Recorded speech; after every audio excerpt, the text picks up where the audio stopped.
యుద్ధం అంటేనే పంజాబీ వీరులు యుద్ధంలో ముందు బాగానే నిలబడి దేశాన్ని గెలిపించిన వాళ్ళు.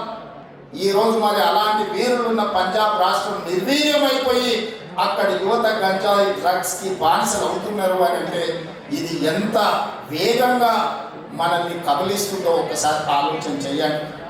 అందుకే డిసెంబర్ 7, 2023 నాడు బాధ్యత చేపట్టిన తర్వాత ఉన్నతాధికారులను మా మంత్రులకు సహచరులను సమీక్షకు పిలిచి స్పష్టమైన ఆదేశాలు ఇచ్చిన. ఈ రాష్ట్ర సరిహద్దుల్లో ఎవరైనా కాలు పెట్టాలి అని అంటే 100 సార్లు ఆలోచన చెయ్యాలి. ఈ ప్రాంతంలో అడుగు పెడితే తిరిగి పోవు. అది గంజాయి అయినా, అది డ్రగ్స్ అయినా, ఇంకే రకమైన మాదక ద్రవ్యాలు తెలంగాణ సరిహద్దులను దాటనివ్వద్దు. అవసరమైతే సరిహద్దులు దాటి వాళ్ళ వెన్ను విరచాలి అని చెప్పి ఈరోజు నేను మా అధికారులకు ఆదేశాలు ఇచ్చిన.